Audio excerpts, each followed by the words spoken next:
Hello friends, you are watching commerce winner. अगर आप अच्छा कुछ देख रहे हैं तो वो कॉमर्स विनर देख रहे हैं।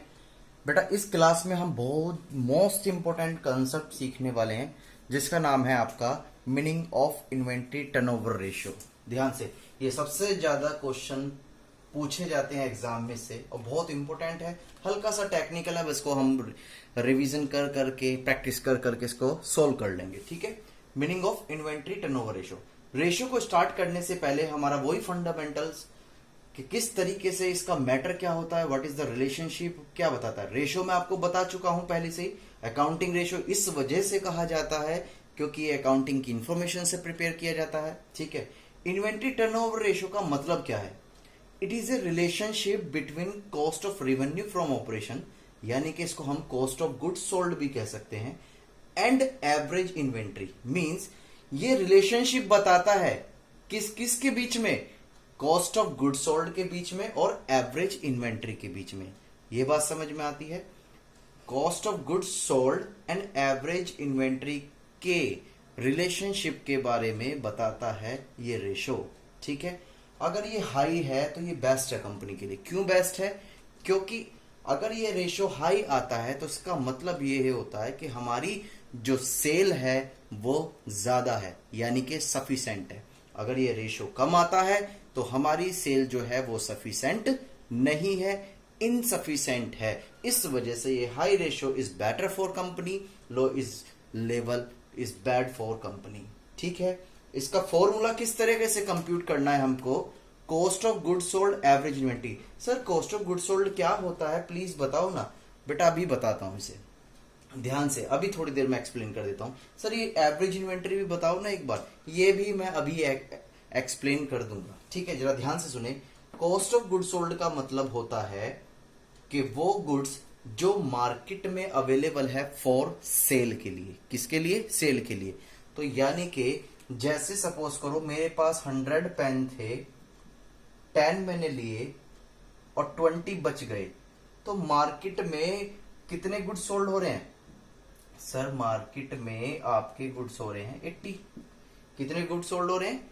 80 गुड्स सोल्ड हो रहे हैं। सॉरी, 90 गुड्स सोल्ड हो रहे हैं। कितने गुड्स? 90 गुड्स। तो बेटा, ये जो गुड्स जो सोल्ड होने वाले मार्केट में, अब तक उस पर कितना खर्चा आया है, उसे बोलते हैं कॉस्ट ऑफ गुड्स सोल्ड। ये बात समझ में आती है? यानी कि जो गुड्स अवेलेबल है मार्केट में सेल होने के लिए, उनको प्रिपेयर करने में, फिनिश गुड्स में कन्वर्ट करने के लिए कुल मिला के कितना खर्चा आया है, उसको बोलते हैं cost of goods sold. Sir, ये तो समझ में नहीं आया। चलो बेटा, अभी बताऊंगा।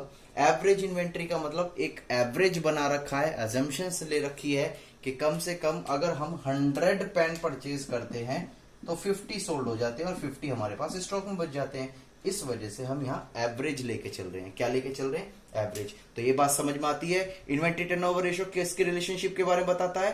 कॉस्ट ऑफ गुड्स सोल्ड के और एवरेज इन्वेंट्री के। ठीक है, अगर ये हाई है तो ये बताता है कि आपकी मार्केट में सेल अच्छी है, अगर ये लो बताता है तो उसका मतलब आपकी मार्केट में सेल इनसफिशिएंट है, सही नहीं है। इसको कैलकुलेट किस तरीके से करते हैं? कॉस्ट ऑफ गुड्स सोल्ड और एवरेज इन्वेंट्री। क्या सर ये हो गया कंप्लीट? नहीं बेटा, अभी मैं बताता हूं जरा। अब हम सीखने वाले हैं कॉस्ट ऑफ गुड्स सोल्ड और एवरेज इन्वेंट्री किस तरह से कंप्यूट की जाती है। बने रहिएगा मेरी वीडियो के साथ। जरा ध्यान से देखते हैं कॉस्ट ऑफ गुड्स सोल्ड। ठीक है बेटा, अगर क्वेश्चन में गिवन है, अगर क्वेश्चन में गिवन है तो बहुत अच्छी बात है। ठीक है, अगर क्वेश्चन में नॉट गिवन है तो यहां पर हमें क्या करना पड़ेगा? कंप्यूट करना पड़ेगा। क्या करना पड़ेगा? कंप्यूट। सर, वो कैसे कैलकुलेट करेंगे? अभी बता रहा हूं बेटा। याद रखना, कॉस्ट ऑफ गुड्स सोल्ड, इसका दूसरा नाम cost of revenue, cost of revenue from operation. इसको इस नाम से भी क्वेश्चंस में देखा गया है। ये बात समझ में आती है? तो हमें पता होना चाहिए। पता चला कि सर ने तो बस यही बताया था और ये तो कुछ है ही नहीं। याद रखना बेटा, इसको कॉस्ट ऑफ गुड्स सोल्ड भी बोल सकते हैं, COGS इसे शॉर्ट में बोलते हैं। ठीक है। Cost of revenue from operation भी इसको कहा जाता है। ये बात समझ में आती है सर? और ये तो चीज समझ में आ गई सर। अगर बाय चांस क्वेश्चन में नहीं दिया जाता तो कैसे करेंगे? यही चीजें अब मैं आपको सिखाने वाला हूं। अगर क्वेश्चन में आपको कॉस्ट ऑफ गुड सोल्ड नहीं दे रखा तो उसे किस तरीके से हमें क्या करना है? कंप्यूट करना है। How to compute goodwill, how to compute cost of goods sold if in the question COG is not given। तो ध्यान से देखते हैं किस तरीके से कंप्यूट करेंगे। फर्स्ट, अगर आपके पास सेल भी दे रखी है, या क्वेश्चंस में इसका नाम दूसरे नाम से भी लिख सकता है, रेवेन्यू के नाम से भी हो सकता है ये, ठीक है, या रेवेन्यू फ्रॉम ऑपरेशंस भी हो सकता है, कुछ भी हो सकता है, ठीक है। और साथ में आपके पास इंफॉर्मेशंस दे रखी है ग्रॉस प्रॉफिट, ग्रॉस प्रॉफिट। ये बात समझ पा रहे हो? अगर क्वेश्चन में आपको सेल दे रखी है और ग्रॉस प्रॉफिट दे रखा है तो हमें cost of good sold calculate करने के लिए सेल में से ग्रॉस प्रॉफिट लेस करना होगा। हमारे पास आ जाएगी COGS। ये बात समझ में आती है? हाँ सर, ये चीज तो समझ में आ गई। ये बात क्लियर? फिर रिपीट कर देता हूं। क्वेश्चन में सेल हो, रेवेन्यू फ्रॉम ऑपरेशन, एक ही बात है। अगर ये दे रखा है उसमें से अगर हम ग्रॉस प्रॉफिट लेस कर देते हैं तो हमारे पास आता है कॉस्ट ऑफ गुड सोल्ड। ये बात क्लियर है? ठीक है। कभी कभी क्वेश्चंस में बेटा सेल दे दी जाती है। क्या दी जाती है? सेल, ठीक है, लेकिन जो ग्रॉस प्रॉफिट है वो नहीं होता। ध्यान से समझना, क्वेश्चन में सेल दे दी गई है लेकिन ग्रॉस प्रॉफिट नहीं दे रखा, बल्कि ग्रॉस प्रॉफिट की जगह हमें ग्रॉस प्रॉफिट की परसेंटेज दे रखी है। क्या दे रखी है? परसेंटेज, ठीक है। तो याद रखना बेटा, ये जो परसेंटेज है ग्रॉस प्रॉफिट की, इससे हम ग्रॉस प्रॉफिट को कंप्यूट कर सकते हैं। कैसे? सेल और जो परसेंटेज हमें दे रखी है, अगर हम सेल पर इस परसेंटेज को अप्लाई करेंगे तो हमारे पास ग्रॉस प्रॉफिट कैलकुलेट हो जाएगा। फिर से वही बात, सेल में से अगर हम ग्रॉस प्रॉफिट को लेस कर देंगे तो हमारे पास आ जाएगा कॉस्ट ऑफ गुड सोल्ड। ये बात क्लियर है? ये बात समझ में आ रही होगी, मैं उम्मीद करता हूं, ठीक है। अब मैं इसको रफ करने जा रहा हूं, बने रहिए मेरी वीडियो के साथ। लेकिन कभी कभी प्रॉब्लम्स आ जाती हैं। क्या प्रॉब्लम आ जाती है? जैसे कि एग्जाम्पल के थ्रू हम समझते हैं। एग्जाम्पल के through compute cost of goods sold. Question में आपको सेल दे रखी है, कितने रुपीस की? How much? सेल है 1 लाख रुपीस की, ठीक है। साथ में आपके ग्रॉस प्रॉफिट नहीं दे रखा, बस ये बोल रखा है 20% ऑन सेल। तो बेटा इसमें घबराने वाली बात नहीं है, ये तो बिल्कुल सिंपल क्वेश्चन हुआ। कैसे कंप्यूट करोगे? ध्यान से देखो, इसका आंसर किस तरीके से कंप्यूट होगा। कंप्यूट COGS, यानी कि जो हमारे पास सेल है 1 लाख रुपीस की, अगर उसमें से हम ग्रॉस प्रॉफिट लेस कर देते हैं तो सर ने बताया था कॉस्ट ऑफ गुड सोल्ड आ जाएगा। तो लेकिन ध्यान से बेटा, क्वेश्चन में ग्रॉस प्रॉफिट तो दे नहीं रखा, लेकिन बोल रखा है 20% ऑन सेल, ठीक है। तो कैसे कैलकुलेट करोगे? 1 लाख की सेल है, उसका 20%, दैट इज 20,000। तो आपकी कॉस्ट ऑफ गुड सोल्ड आ गई 80,000। इसमें कोई डाउट मुझे नहीं लगता कि आपको हो। आप क्लियर समझ पा रहे होंगे इस बात को। क्लियर है सारी बातें? तो ये तो था आपका एक सिंपल एग्जांपल। अब थोड़ा सा टेक्निकल एग्जांपल लेके चलते हैं। सर बताओ ना प्लीज। चलो बेटा इसमें चेंज कर देता हूं। देखो ध्यान से, इसमें बस मैंने क्या कहा, यहां परसेंटेज में चेंज कर देता हूं 25%। 25% ऑन कॉस्ट। ध्यान से बेटा, इसमें क्या मैंने चेंज किया है, परसेंटेज चेंज कर दी, कोई प्रॉब्लम नहीं, कोई भी प्रॉब्लम नहीं है। लेकिन यहां से मैंने अगर सेल से कॉस्ट पे कर दिया तो सबसे बड़ी बात है, ये सबसे बड़ी चिंताजनक बात है। अब क्वेश्चन में अगर सिचुएशन ऐसी आती है तो ध्यान से रखना, यहां पर दो कंसेप्ट फॉलो किए जाएंगे। क्या?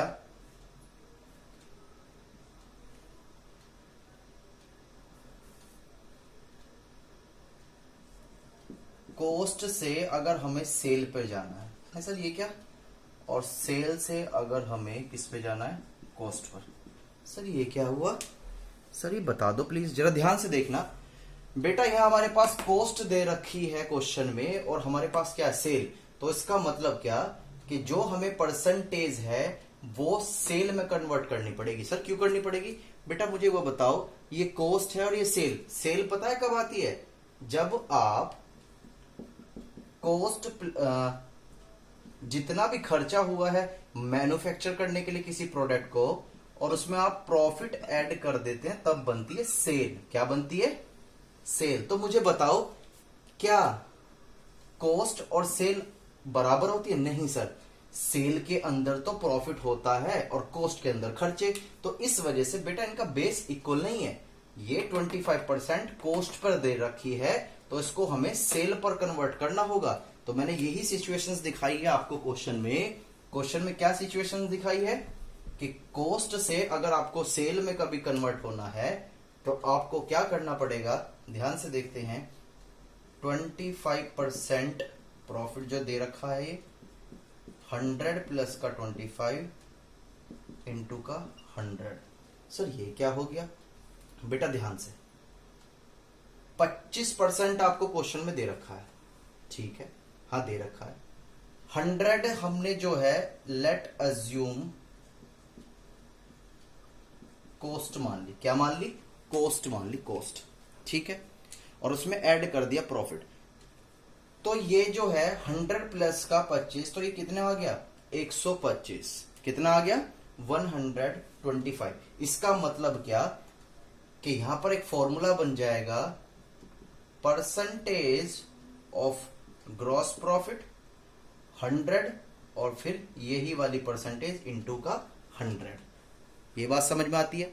और यदि क्वेश्चन में आपको सेल से कॉस्ट में, सर ऐसा क्यों करेंगे हम? बेटा बाई चांस अभी आगे इंफॉर्मेशन आएंगी तो अपने आप क्लियर हो जाएगा। यहां पर भी यही फॉर्मूला रहेगा, percentage of gross profit divide by 100, लेकिन यहां क्या हो जाएगा, माइनस हो जाएगा, परसेंटेज यही वाली और इंटू का 100। तो यहां पर जो परसेंटेज आएगी वो वाली आएगी जो कॉस्ट पर होगी, और यहां पर कौन सी परसेंटेज आ जाएगी, जो सेल पे हो गई। ये बात समझ में आती है? क्लियर है? यहां पर ऐड क्यों हुआ, जरा ध्यान से देखो। कॉस्ट मैंने अभी आपको बताया कि सेल क्या होती है, सेल का मतलब होता है कॉस्ट प्लस का ग्रॉस प्रॉफिट, कॉस्ट प्लस का ग्रॉस प्रॉफिट। तो ध्यान से हमें कदम जो है वो आगे की तरफ बढ़ाना, क्यों? कॉस्ट से बड़ा होता है सेल, ठीक है। इस वजह से जब हमें कॉस्ट से सेल्स पर जाना होगा, यानी कि इस परसेंटेज को कॉस्ट से सेल पर कन्वर्ट करना होगा, तो यहां पर हम ये फॉर्मूला यूज करेंगे। और यदि हमें सेल से कॉस्ट पे जाना होगा तो हम यहां पर ये फॉर्मूला यूज करेंगे। ये 11th में मैं उम्मीद करता हूं आपके टीचरों ने आपको समझाया होगा। क्लियर है बात? अगर बेटा ये कंसेप्ट क्लियर नहीं हुआ हो तो मुझसे मेरी कमेंट जरूर कर देना, मैं आपको बता दूंगा और क्लियर कर दूंगा, ठीक है, कोई दिक्कत नहीं। अब जरा इस क्वेश्चंस को देखते हैं। क्वेश्चंस में कंप्यूट करनी है COGS, ठीक है। सेल क्वेश्चन में हमको दे रखी है 1 लाख रुपीस की, इसमें से हमें लेस करना है क्या, ग्रॉस प्रॉफिट। तो ग्रॉस प्रॉफिट करने के लिए क्या करेंगे, हम इस परसेंटेज को कन्वर्ट करेंगे किस पर, अपनी सेल पर। तो फिर से वही वाला फॉर्मूला, जब कॉस्ट से सेल पर जा रहे हैं तो फॉर्मूला यूज होगा 100 ये इंटू का 100, तो दैट इज 20% ऑन सेल। ये बात क्लियर, समझ में आती है ये वाली बातें? तो बस अब कुछ नहीं करना इसका, तो 1 लाख रुपीस का 20% कर देंगे और आपके पास आंसर आ जाएगा 80,000 this is your cost of goods sold. Sir क्या और भी कोई आसान तरीका है? यहाँ तो हम बहुत ज्यादा कंफ्यूज हो जाने वाले हैं। बेटा यस, और भी आसान तरीका है। कैसे? ये बात समझ में आती है? आप इसको इस तरीके से भी कर सकते हैं। जरा ध्यान से देखो, ये हो गया होगा आपका। बेटा सेल क्वेश्चन में दे रखी है, हमें क्या दे रखी है? सेल दे रखी है, ठीक है। अब हमें इसे किस पर कन्वर्ट करना है? इसे कन्वर्ट करना है हमें किस पर? Cost per. तो आप यहां पर ऐसा भी कर सकते हो, डिवाइड बाय ये इंटू का ये, ठीक है। बट ये कंसेप्ट तुम्हारे लिए थोड़ा सा प्रॉब्लम कर सकता है। अगर क्वेश्चंस में ये नहीं होगा, आपके पास दूसरा कंसेप्ट होगा, तो मैं आपको एक्सप्लेन कर दूंगा, कोई ऐसी प्रॉब्लम नहीं है, अच्छी तरीके से बता दूंगा। ये बात समझ में आती है आपके? मैं उम्मीद करता हूं कि आपको ये बातें समझ में आ रही होंगी, ठीक है।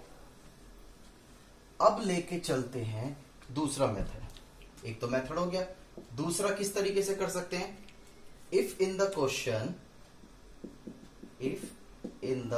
Question opening stock, purchase, direct expenses समझते होंगे, जो भी आपके ट्रेडिंग अकाउंट्स में आते थे, आपके टीचर ने पढ़ाया होगा, और क्लोजिंग स्टॉक, ठीक है। अगर क्वेश्चन में ये दे रखा है इज गिवन, तो आपको यहां पर एक फॉर्मूला यूज करना होता है जिससे हम cost of goods sold compute कर सके। तो कैसे निकलता है, ध्यान से देखते हैं। Cost of goods sold, opening stock plus का परचेज प्लस का डायरेक्ट एक्सपेंसेस और माइनस का क्लोजिंग स्टॉक। ये बात समझ में आती है? अगर क्वेश्चन में आपको ये इंफॉर्मेशन दे रखी है, तो यहां पर आप इस फॉर्मूले की हेल्प से कैलकुलेट कर सकते हैं क्या? ओपनिंग स्टॉक प्लस का परचेज प्लस का डायरेक्ट एक्सपेंसेस माइनस का क्लोजिंग स्टॉक, तो आपको मिल जाएगी कॉस्ट ऑफ गुड सोल्ड, ठीक है। बेटा जो परसेंटेज वाली बातें मैंने आपको बताई है, मैं उसे क्वेश्चन के साथ एक्सप्लेन करता चलूंगा और भी ज्यादा क्लियर समझ में आएगा। हो सकता है कि स्टार्टिंग में ना आया हो, पर कोई नहीं, हमारा मोटिव यही है कि हम बच्चों के कंसेप्ट क्लियर करें और उनको जिसमें प्रॉब्लम आए उसे सॉल्व करें, ठीक है। ये बात समझ में आती है? तो एक कंसेप्ट क्या था, सेल में से अगर ग्रॉस प्रॉफिट लेस कर दें तो कॉस्ट ऑफ गुड सोल्ड आ जाएगी, ठीक है। फिर मैंने आपको बता दिया कि ग्रॉस प्रॉफिट नहीं दे रखा, परसेंटेज दे रखी हो तो उससे कंप्यूट कर सकते हैं। तीसरा पॉइंट क्या था हमारा, कि अगर क्वेश्चन में परसेंटेज कॉस्ट पर दे रखी है और क्वेश्चन में सेल दे रखी है, तो वहां पर बैलेंस जो है वो मैच नहीं करता, तो उसे हमें क्या करना पड़ेगा, बेस दोनों का सेम करना पड़ेगा, ठीक है। हमने उस परसेंटेज को कॉस्ट से सेल में कन्वर्ट करना सीख लिया है। और अगर क्वेश्चन में इस तरह की कोई इन्फॉर्मेशन दे रखी है, ओपनिंग स्टॉक प्लस का purchase, direct expensive, closing stock, ठीक है, तो इसकी हेल्प से हम कॉस्ट ऑफ गुड सोल्ड भी कैलकुलेट कर सकते हैं। ये बातें आपको अच्छी तरीके से पता चल चुकी है। क्लियर है ये मेरी बातें? मैं उम्मीद करता हूं कि ये चीजें सारी आपके समझ में आ रही होंगी, ठीक है। ये बातें समझ में आती है? कुछ पूछना हो तो बताइएगा। आइए फ्रेंड्स, एक सिचुएशंस और देखते हैं। अगर क्वेश्चन में आपको ग्रॉस लॉस दे रखा है, क्या दे रखा है, ग्रॉस लॉस दे रखा है, ठीक है, तो ऐसी सिचुएशन में हम कॉस्ट ऑफ गुड सोल्ड किस तरीके से कंप्यूट करेंगे, जरा ध्यान से देखते हैं। या तो सेल हो या रेवेन्यू फ्रॉम ऑपरेशन, बात एक ही है, उसमें हमको ग्रॉस लॉस को ऐड कर देना है, तो हमारे पास क्या आ जाएगा, कॉस्ट ऑफ गुड सोल्ड। याद रखिए, अगर हमें प्रॉफिट दे रखा है, ग्रॉस प्रॉफिट, तो उसको हम क्या करेंगे, लेस करेंगे, ठीक है। अगर आपको लॉस दे रखा है तो यहां पर क्या करेंगे, उसको ऐड करेंगे। सर ऐसे कैसे हुआ? बेटा जब क्वेश्चन इस टाइप का आएगा मैं एक्सप्लेन करता चलूंगा। अब ये जस्ट लाइक फॉर्मूले जो आपके कवर होने हैं वो मैं आपको कवर करा रहा हूं, ठीक है। एक सिचुएशंस कभी कभी ऐसी आती है, स्टूडेंट जो है, सर आपने जैसे वो कॉन्सेप्ट बताया था, ओपनिंग स्टॉक परचेज प्लस का डायरेक्ट एक्सपेंसेस माइनस का क्लोजिंग स्टॉक, तो उस सिचुएशंस में अगर डायरेक्ट एक्सपेंसेस नहीं दे रखे तो हम कहां से लाएं? बेटा ध्यान से, if direct expenses are not given, अगर क्वेश्चन में आपको डायरेक्ट एक्सपेंसेस नहीं दे रखे हैं तो then we will ignore that, हम उसको क्या करेंगे, इग्नोर करेंगे। ये सर्च नहीं करेंगे कि डायरेक्ट एक्सपेंसेस कहां से लाएं, जब दे ही नहीं रखा तो उसको हम कहां से लाएंगे भैया, तो इस वजह से उसे इग्नोर करेंगे, जिसका मतलब क्या, दैट इज एज्यूम नील, यानी कि हम उसे नील मान के चलेंगे।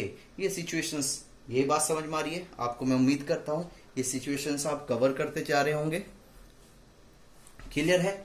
अब आपको सीखना है how to compute average inventory.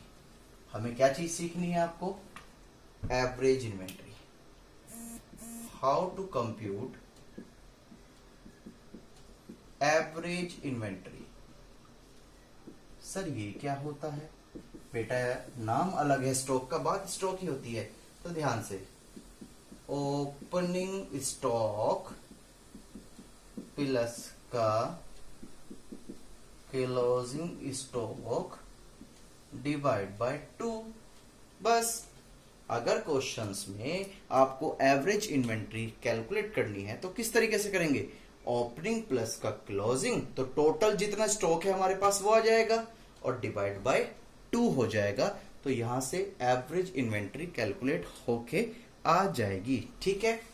कभी कभी क्वेश्चंस में हमें ये एवरेज इन्वेंट्री कैलकुलेट करके दी जाती है, उस केस में हम उसे ही एवरेज इन्वेंट्री लेके चलेंगे, अपनी तरफ से कुछ और नहीं करेंगे। ठीक है। नोट लिखेगा एक, if in the question, if in the question only closing stock is given, then such stock will assume as average inventory, या आप उसे बोल सकते हो स्टॉक। ये बात समझ में आ गई आपके बेटा। अगर क्वेश्चन में ओपनिंग स्टॉक नहीं दे रखा है, बस आपको क्लोजिंग स्टॉक ही दे रखा है, तो इस सिचुएशन में हम क्या करते हैं, जो आपके क्लोजिंग स्टॉक दे रखा है उसको ही एवरेज मान लेते हैं। ये बात समझ में आती है। अगर ओपनिंग और क्लोजिंग दोनों दे रखे हैं तो आप opening plus closing divide by 2 करेंगे।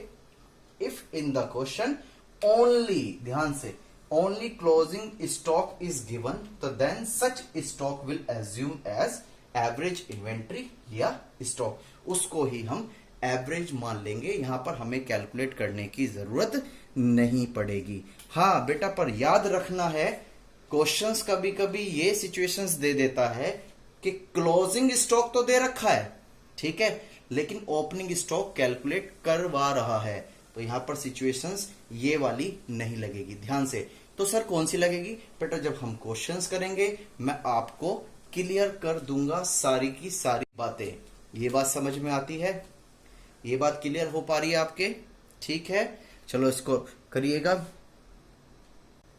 बेटा। इस क्लास में हम बस थ्योरेटिकल कंसेप्ट कंप्लीट करेंगे, क्वेश्चंस जो है वो नेक्स्ट क्लास में करेंगे। ठीक है, वो जो नेक्स्ट वीडियो आएगी जिसमें इसके क्वेश्चंस कराऊंगा उसका मैं डिस्क्रिप्शंस में लिंक आपको सेंड कर दूंगा। ठीक है, वो डिस्क्रिप्शन में आपको लिंक भी दिया गया होगा, आप इसे चेक कर सकते हैं। तो मेरी यही रिक्वेस्ट है कि ये थ्योरेटिकल्स जो कंसेप्ट है इसे स्ट्रॉन्ग करें, कॉपी में करें, देन हम स्टार्ट करेंगे इसके क्वेश्चंस नेक्स्ट क्लास में। Okay, take care and bye bye and thank you so much for watching my video.